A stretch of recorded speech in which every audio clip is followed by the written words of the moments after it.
안녕하세요. 이번에 함께 겨울방학 때 공부하게 될 수학 강사 윤대욱입니다. 잘 부탁드리겠습니다. 선생님께 고1 수학 과목의 최종 목표는 무엇이고 이를 위해 학생들은 무엇이 필요할까요? 일단 고등학교 1학년 수학 교육 과정은 고등수학 상, 하 이렇게 이루어져 있습니다. 고등수학 상 같은 경우에 다항식, 그리고 방정식, 그리고 부등식, 그리고 도형의 방정식으로 이루어져 있습니다. 일단 다항식과 부등식, 수학의 계산을 함에 있어서 기본적인 계산법을 배우게 되고요. 그 다음에 중요하게 배우는 이제 도형의 방정식 같은 경우에는 어려운 방정식을 좌표 평면 위에 해석하는 방법을 배우게 됩니다. 고등수학 하 같은 경우에는 집합과 명제, 그리고 함수, 순열과 조합 단원으로 이루어져 있습니다. 집합과 명제 같은 경우에는 수학의 증명법을 배우는 방식을 배우게 되고요. 함수 같은 경우에는 이제 가장 중요한 단원이라고 할 수 있는데요. 이 함수의 체계를 배우고 그 성질을 이용해서 무리함수와 유리함수 등을 이용해서 이제 사례로 우리가 함수에 대해서 구체적으로 다뤄보게 되고요. 이 함수 단원 자체는 추후에 수학 1, 수학 2, 그리고 미적분, 기하를 통틀어서 핵심 관통하는 과목이 될 수 있기 때문에 잘 다뤄두는 것이 좋겠습니다. 순열과 조합은 마지막으로 배우는 단원인데요. 순열과 조합은 나중에 선택 과목 확률과 통계에 이어지는 과목이 되겠습니다. 고등학교 1학년 수학 과정은 고등학교 2학년, 3학년 과정을 통틀어서 가장 기본이 되는 토대를 세우는 과정입니다. 그렇기 때문에 추후에 어떤 선택 과목 혹은 공통 과목을 학습하실 때 이 부분들이 토대가 되어서 근본이 되는 공부들을 바탕으로 이제 진행이 되기 때문에 목적이면 자세하게, 가능하면 어렵게, 그리고 꼼꼼하게 학습을 해두는 것이 중요하다, 이렇게 말씀드릴 수가 있겠습니다. 자, 그 다음에 우선 고등학교 수학 상 과정 같은 경우에는 다항식, 방정식, 부등식, 도형의 방정식 단원으로 이루어져 있습니다. 자, 다항식과 방정식, 부등식 같은 경우에는 우리가 기본적인 수학 계산법을 배우게 되고요. 그 이후에 배우는 도형의 방정식 같은 경우에는 특정한 방정식을 좌표 평면 위에 올려서 해석하는 방법을 배우게 됩니다. 고등수학 하 같은 경우에는 집합과 명제, 그리고 함수, 순열과 조합, 이 세 단원으로 이루어져 있습니다. 집합과 명제에서는 수학의 증명법에 대해서 구체적으로 다루게 되고요. 함수 같은 경우에는 우리가 가장 중요하게 생각하는 이제 향후에 배우게 되는 모든 과목을 관통하게 되는 함수에 대해서 구체적으로 배우게 되고, 그 함수의 기본적인 정의와 성질, 이를 이용해서 유리함수와 무리함수 등에 적용하는 방법, 그리고 문제풀이 등을 학습하게 됩니다. 이 부분은 향후에 수학 1, 그리고 수학 2, 그리고 미분과 적분, 기하까지 통틀어서 관통하는 핵심적인 내용이기 때문에 1학년 내용에서 가장 자세하게 그리고 가장 어렵게 학습해 두시는 것이 가장 좋겠습니다. 그리고 마지막으로 순열과 조합 단원은 향후에 선택 과목 확률과 통계에 이어서 맞는 과목이기 때문에, 단원이기 때문에 충분히 학습하셔서 향후에 선택 과목 확률과 통계 선택하시는 학생들은 열심히 해두시는 것이 좋습니다. 자, 이처럼 고등학교 1학년 수학 과정은 향후에 토대가 돼야 되는 기본적인 단원들이기 때문에 여러분들께서 수능 직접 출제 범위는 아니지만 충분히 학습해 두시고 가능하면 어렵게, 그리고 자세하게 꼼꼼하게 공부해 두시는 것이 좋다, 이렇게 말씀드릴 수가 있겠습니다. 고등학교 2학년 수학 교육 과정은 수학 1, 수학 2로 나뉩니다. 물론 여기에 선택 과목을 추가하는 학교도 있겠죠. 수학 1과 수학 2에서 말씀드리겠습니다. 자, 수학 1 같은 경우에는 지수함수와 로그함수, 그리고 삼각함수, 수열, 이 세 단원으로 이루어져 있습니다. 지수함수와 로그함수, 삼각함수 같은 경우에는 또 하에서 배웠던 함수라는 개념을 이용해서 새로운 함수들, 즉 다항함수, 유리함수, 무리함수가 아닌 지수함수, 로그함수, 삼각함수에 응용하는 방식, 이를 배우게 됩니다. 이 세 개의 함수는 추후에 이제 선택 과목 미분과 적분, 미적분에 다양한 구성하는 함수들이기 때문에 여러분들께서 2학년 과정, 즉 수학 1 과정에서 이 함수들을 철저하게 준비해 두시는 것이 좋겠다, 이렇게 말씀드릴 수가 있겠습니다. 수열 같은 경우에는 자연수에서 실수로 대응하는 함수로서 등차 수열과 등비 수열을 토대로 어떤 사례들을 이용해서 공부해보고, 그 이후에는 여러 가지 수열까지 이제 공부를 하게 됩니다. 그리고 나서 이제 수학에서 가장 중요한 증명법 중 하나인 수학적 귀납법, 이를 배우게 됩니다. 그래서 수학적 귀납법은 자연수에 관한 명제를 증명하는 방법으로서 여러분들께서도 과거 수능에서 가장 중요하게 다뤘던 빈칸 추론 문제 중에서도 매번 나왔던 문제이기도 하고요. 물론 내신 기출문제를 찾아보더라도 항상 나오는 빈출 문제이기도 합니다. 그래서 너무나 중요한 단원 말씀드릴 수가 있겠습니다. 자, 그리고 수학 2 같은 경우에는 함수의 극한과 연속, 다항함수의 미분법, 적분법, 이렇게 이루어져 있습니다. 함수의 극한과 연속은 주어진 함수를 미세하게, 극한이라는 개념을 배워서 미세하게 관찰하고 계산하는 방법을 배우게 되고요. 이를 이용해서 다항함수의 미분과 적분까지 활용하게 됩니다. 다항함수의 미분과 적분법은 여러분도 아시다시피 우리가 이제 수학적으로도 중요하지만 실제 문제를 푸는 입장에서도 가장 어려운 고난도 문제들, 이런 고난도 문제들이 출제되는 단원이기 때문에 가장 중요하다라고 말씀드릴 수가 있겠습니다. 따라서 여러분들께서 철저하게 학습할 필요가 있다 이렇게 말씀드릴 수가 있겠습니다. 자, 새롭게 시작된 수능 체제에서는 공통 과목이 중요시되고 있습니다. 이는 선택 과목의 유불리가 발생하면 안 되기 때문에 공통 과목에서 난이도를 조절하는 측면이 좀 큰데요. 그렇기 때문에 여러분들께서도 공통 과목을 확실하게 잡아두시는 것이 좋겠다 이렇게 말씀드릴 수가 있겠고요. 따라서 여러분들께서 겨울방학 기간 동안 어렵게 자세하게 그리고 꼼꼼하게 학습해 두시는 것이 좋겠다 이렇게 말씀드릴 수가 있겠습니다. 고3 학생들이 남았는데요.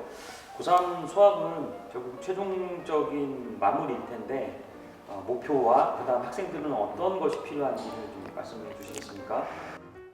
우선 고등학교 3학년 수학 교육 과정은 세 가지 선택 과목이 있습니다. 하나는 미분과 적분, 그리고 확률과 통계, 기하 이렇게 선택을 하게 되는데요. 우선 확률과 통계 같은 경우에는 고등수학 하의 순열과 조합을 토대로 그대로 이어받아서 역시 순열과 조합 여러 가지 순열 그리고 확률, 통계 이렇게 이어서 학습하게 됩니다. 가장 여러분들께서도 아시다시피 선택 과목 세 가지 선택 과목 중에 가장 난이도가 낮은 과목이다 이렇게 말씀드릴 수가 있겠고요.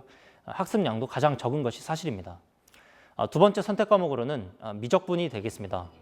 미적분 같은 경우에는 수열의 극한 그리고 미분법, 적분법 이렇게 이어지게 되는데요. 특히 이 단원은 수학 2 단원에서 배웠던 다항함수의 미분법, 적분법을 그대로 이어받아서 여러 가지 지수함수, 로그함수 그리고 삼각함수 등을 이용해서 다양하고 복잡한 어려운 함수들 이 함수들을 미분과 적분을 이용해서 활용하는 단원이 되겠습니다. 여러분도 아시겠지만 세 개의 선택 과목 중에 가장 학습량이 많고 난이도도 높다 이렇게 말씀드릴 수가 있겠고요. 자, 마지막 선택 과목 기하는 2차 곡선, 그리고 벡터, 그리고 공간 도형 이렇게 세 가지 단원으로 이루어져 있습니다. 2차 곡선 같은 경우에는 도형의 방정식에서 이루었던 내용들을 바탕으로 조금 더 어려운 2차 곡선의 방정식을 토대로 좌표평면 위에 해석하는 방법 등을 배우게 되고요. 그 다음 좌표계를 새롭게 해석하는 도구인 벡터를 이용해서 또 다른 문제들을 배워보게 되고 그 이후에 공간 도형 단원에서 이제 공간 지각 능력에 관한 문제 해결 능력을 이제 공부하게 되게 됩니다. 자, 제 경험을 토대로 말씀드리면 이 세 가지 선택 과목을 고등수학 3학년 학기 시작과 동시에 공부하시는 것은 상당히 부담감이 될 수 있다. 즉 학습량 측면에서 양이 상당히 많고 굉장히 부담되는 스케줄을 맞닥뜨릴 수가 있겠습니다. 따라서 여러분들께서는 가급적이면 수학 1과 수학 2 공통 과목이 끝나는 시점 혹은 겨울방학, 고등학교 3학년으로 넘어가는 겨울방학에 반드시 이 과목들을 선택하고 정확하게 잡을 수 있도록 해야 그 이후에 고등학교 3학년 수험 과정이 조금 원활하게 진행될 수 있다 이렇게 말씀드릴 수가 있겠습니다. 대부분의 친구들이 이렇게 조금 늦게 시작하는 친구들을 보게 되면 많이 어려워하고 곤란한 경우를 많이 보게 되겠거든요. 그렇기 때문에 여러분들께서 조금 일찍 시작하자 이렇게 조금 강조드리고 싶습니다. 이제 수학 공부를 하면서 이제 문제를 풀 때 학생들이 문제에 익숙한 것도 있고 또 능숙하게 풀 줄 아는 것도 있다고 보는데 사실 비슷한 것 같지만 차이가 있다고 보거든요. 이 차이는 큰 건지 이런 것들을 좀 말씀해 주시겠습니까? 제가 수업을 하면서 아이들에게 자주 강조하는 말이 있는데요. 하나는 이제 아는 것과 빠르고 정확하게 푸는 것은 조금 다르다. 이 빠르고 정확하게 푼다라는 개념은 어떤 훈련이라는 관점이 좀 필요하다. 즉 알고서 그냥 단순히 알고 문제를 해결하고 이런 수준이 아니고 알더라도 완벽하고 정확하게 그리고 빠르게 풀기 위해서는 여러 가지 시행착오 그리고 추론하는 과정 그리고 계산법에 대한 고민 그리고 많은 사고를 하는 과정들을 스스로 고민해보고 그런 시간을 투자하면서 늘어나는 과정이라고 이제 말씀드릴 수가 있겠습니다. 그리고 또 한 가지는 시험 시간에 검산을 하는 과정은 사실 쉬운 것이 아니다 이렇게 말씀을 많이 드리는데요. 무슨 말씀이냐면 가급적이면 물론 문제를 처리하고 시간 내에 검산도 하고 꼼꼼히 다 확인하는 것 가장 중요하고 베스트인 상황이 되겠죠. 그런데 이제 우리가 실질적으로 시험을 한번 치러보게 되면 굉장히 시간 부족을 호소하는 경우가 많습니다. 이것은 특정 문제들이 풀어놓고서 내가 맞았는지 틀렸는지 찜찜하기도 하고 뿐만 아니고 추후에 고난도 문제들을 시간을 투자함에 있어서 시간 부족을 많이 호소하기 때문이죠. 이런 문제들을 극복하기 위해서는 기본적인 유형들의 문제들을 빠르고 정확하게 즉 검산 없이 한 번에 풀 수 있도록 해서 나머지 어려운 문제에 시간을 투자할 수 있도록 시간 배분을 하는 것입니다. 따라서 검산을 할 생각을 하지 말고 애초에 공부할 때 확실하고 정확하게 공부해두자, 이렇게 좀 강조하고 싶습니다. 선생님께서는 4, 5등급 학생들도 이제 성적을 많이 올려보셨다 들었고 또 2, 3등급, 3, 4등급 학생들도 1등급을 만들어 보신 그런 장점이 유명하다고 들었습니다. 선생님께서 이렇게 학생들 성적 올리는 부분에 대해서 등급별로 어떻게 공부하면 되는지 말씀해 주세요. 일단 4, 5등급 학생들이 2, 3등급으로 올라가기 위해서는 가장 중요한 것이 역시 유형에 대한 완벽한 이해라고 할 수 있습니다. 물론 공부 학습 방법은 당연히 이제 기본적인 유형서를 토대로 여러 번 반복하게 되고 그 유형들을 완벽하게 마스터하게 되는 것인데요. 문제 유형서를 계속해서 반복해서 학습하다 보면 기본적인 여러 가지 유형들의 문제들을 원활하게 풀게 되고 이 원활하게 푸는 과정에서 속도, 어떤 문제풀이 시간, 처리하는 훈련들이 충분히 진행되면 충분히 2, 3등급으로 올라가는 과정들을 만들어낼 수 있습니다. 그 다음에 2, 3등급 학생들이 1등급으로 올라가기 위해서는 당연히 필연적으로 거쳐야 될 과정이 고난도 문제를 충분한 시간을 투자해서 많은 사고를 거치고 추론하는 과정을 여러분들께서 훈련하셔야 되는데요. 가급적이면 어려운 문제를 두고 꼼꼼하게 생각해보고 해설 안 보고 계속해서 공부하시고 궁금해하고 질의응답하고 다시 피드백 받고 이런 과정을 거쳐가면서 어려운 문제들에 대한 정복을 자꾸 하시는 것이 가장 좋습니다. 어려운 문제들도 계속 하다 보면 수학적 표현이 조금씩 교환될 뿐이지 그렇게 문제가 심오한 내용이 있진 않습니다. 따라서 여러분들께서도 조급하지 말고 이제 끈기 있게 한번 공부 계속해 보시면 충분히 1등급까지 올라갈 수 있겠다, 이렇게 말씀드릴 수가 있겠고요. 마지막으로 1등급을 유지하는 방법은 역시 최고난도 문제를 토대로 충분히 많은 시행착오를 겪으면서 공부를 해보시는 겁니다. 문제는 당연히 수능, 내신, 모의고사, 그리고 수리논술, 그리고 다양한 고난도 시중 문제집 등을 이용해서 고난도 문제들을 계속해서 다뤄보는 것입니다. 뿐만 아니고 1등급을 유지하기 위해서는 충분히 안정된 계산법이 중요하기 때문에 여러분들께서도 이제 충분히 시간을 투자해서 이렇게 테스트 형식으로 매번 자기를 점검하는 과정, 이런 게 좀 있었으면 좋겠다, 이렇게 좀 말씀드릴 수가 있겠습니다. 좋은 말씀 감사합니다. 학생들 지도를 꽤 오래 하셨고 일선에서 많은 학생들을 경험하면서 기억에 남는 학생들이 있을 것 같은데요. 학년별로 한 명씩만 있다면 어떤 학생인지 하고 그 이유를 좀 설명해 주십시오. 일단 고등학교 1학년 학생 같은 경우에는 이번에 이제 저와 함께 입시를 치르고 있는 친구인데요. 그러니까 3년 전에 이제 만난 거죠. 그래서 그 친구 같은 경우에는 처음에 만났을 때 꽤 어려운, 그러니까 꽤 공부를 괜찮게 한다는 고등학교를 배정을 받았었는데 모종의 이유로 인해서 수학에 대한 흥미가 전혀 없는 상태였습니다.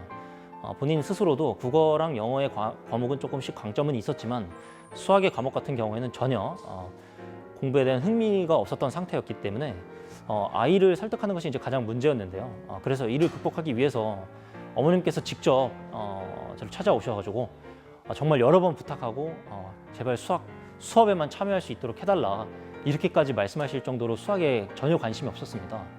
그래서 제가 이제 정말 매번 남기고 매번 공부시키고 보충시키고 맛있는 거 사주고 계속 닥달하고 공부시키고 이렇게 정말 좀 커뮤니케이션을 많이 하면서 아이랑 같이 성장을 하게 됐었는데요. 결국에는 지금 현재는 확률과 통계 선택 과목을 해서 1등급을 계속 받고 있습니다. 그래서 최종적으로 수능에서도 1등급을 받을 거라고 저는 확신하고 있는데 그 이유는 확률과 통계라는 선택 과목을 선택하고 이 과목에서 굉장한 강점을 갖고 있는 친구입니다. 그래서 모든 시험을 볼 때마다 이 확률과 통계 과목을 사실상 100점을 맞는 과정이기 때문에 공통 과목에서 조금씩 성장하면서 꽤 고득점을 맞게 되고 있다, 이렇게 전략을 짜서 하고 있습니다. 그래서 굉장히 기억에 많이 남고요. 그 친구를 보면 역시 노력을 통해서 안 되는 게 없다, 이렇게 좀 또 생각해 볼 수가 있겠습니다. 그리고 고등학교 2학년 학생 같은 경우에는 굉장히 성실한 여학생이었는데 이 여학생 같은 경우에는 내신형 학생이었습니다. 그러니까 모의고사에는 조금 모의고사에 흥미가 없다 할까요? 그러니까 내신을 완벽하게 하는 학생이었는데 수학 같은 경우에도 내신에 맞는 그 범위를 철저하게 학습하고 내신이 끝나면 잊어버리고 다음 그 내신 또 준비하고 이런 과정으로 학습을 하더라고요. 그래서 처음에는 모의고사를 좀 준비를 같이 해보자라고 했다가 이 친구가 내신 위주로 자기는 가는 것이 맞다라고 본인 스스로 이야기를 해서 상담을 해본 결과 그것도 하나의 어떤 전략이 될 수 있다. 현 입시 상태는 여러 가지 전형으로 가는 것이 맞기 때문에 상담 결과 그렇게 하자 그래서 계속 내신에서 수학 1등급을 만족해서 3학년 1학기까지 마치도록 했고요. 그래서 이번에 결과적으로는 이제 교육대학원 즉 교대에 이제 다 합격을 해서 역시 이제 뭐 다양한 입시 전형으로 가는 것이 이제 자기에 맞는 입시 전형으로 가는 것이 중요하겠구나 또 그렇게 생각하는 계기가 될 수 있는 친구였습니다. 자 그리고 마지막으로는 고등학교 3학년 학생 같은 경우에는 이 친구 같은 경우에는 정말 기억에 남는 친구인데요. 누구보다 가장 성실한 친구였습니다. 수학에 흥미가 있었고요. 수학을 정말 좋아했습니다. 근데 정말 특이하게도 이렇게 질의응답을 받아보거나 숙제를 해온 걸 보면 수학에 흥미는 있으나 수학적인 어떤 재능이 그리 뛰어나지는 않은 친구였습니다. 그래서 많이 걱정은 했는데 숙제를 내어주면 내어줄수록 정말 꾸역꾸역하는 정말 성실한 친구였습니다. 질의응답도 정말 1시간, 2시간 정말 많이 하던 친구였는데 많이 힘든 과정이 있었죠. 많이 힘든 과정은 있었는데 결과적으로는 정말 열심히 한 결과 무려 수리 논술 전형으로 수학으로 대학을 간 친구였습니다. 이 친구가 가장 감명 깊게 제가 기억이 나는 친구인데 정말 열심히 하면 안 되는 게 없구나. 다른 전형이 아니고 수리 논술 전형으로 수학으로 간다는 게 정말 어려운 일인데 수학에 정말 재능이 없어라도 흥미가 있고 자기가 정말 노력하는 자세가 되어 있다 보니까 이렇게 대학으로 가는구나라는 정말 제가 좀 감명 깊게 본 사례였습니다. 네. 네, 선생님에게 수학 과목이란 무엇일까요? 수학은 다른 여러 학문에 응용되는 아주 중요한 학문이죠. 근데 아이들에게 수학은 이러니까 중요해. 혹은 아이들이 선생님 이런 거 어디다 써요? 어디다 써요? 이렇게 물어보면 수학을 배우게 되면 실생활에 이런 예가 있어. 이렇게 얘기해 주긴 하는데 사실 아이들 입장에서는 그렇게 와닿지는 않죠. 그 이유는 우리가 고등학교 수학에서 배우는 수학 학문이라는 자체가 순수 학문에 가까운 내용들을 다루다 보니까 실생활에 응용되는 예를 들어 주어도 사실 아이들이 그렇게 와닿지 않은 감이 좀 있습니다. 그래서 차라리 저는 아이들에게 올림픽에 나가는 하나의 종목 같은 거다 이렇게 좀 얘기해 주는 경우거든요. 김연아 선수 같은 경우를 보더라도 올림픽에 출전하기 위해서 피겨 스케이팅이라는 종목에서 하루에 5시간, 10시간 이렇게 훈련을 하게 되고 꾸준히 열심히 하게 되는 과정들이 있지 않습니까? 이와 같이 우리 학생들도 올림픽에 나가는 그런 자세로 수학이라는 학문을 이용해서 우리 전국에 있는 학생들을 어떻게 보면 하나의 평가 기준으로 세웠다. 따라서 이를 이용해서 우리가 열심히 해서 이제 문제 하나를 처리하는 훈련 그리고 꾸준히 고민하고 사고하고 그리고 생각하는 힘을 기르는 것들이 절대로 헛되는 시간이 아니다. 이 시간들, 즉 끈기 있게 보내는 이 시간들이 모여서 여러분들이 성숙한 어른이 되는 과정이라고 또 말씀드릴 수가 있겠고요. 우리 학생들 여러분들 보면 너무 재미없다 뭐 이렇게 생각하지는 마시고요. 수학도 마찬가지로 하나의 여러 가지 성취감을 달성하다 보시면 여러분들도 하나로 뭔가 이뤄낼 수 있다. 조금 많은 성장을 이룰 수 있다. 이렇게 조금 말씀드릴 수가 있겠습니다. 감사합니다.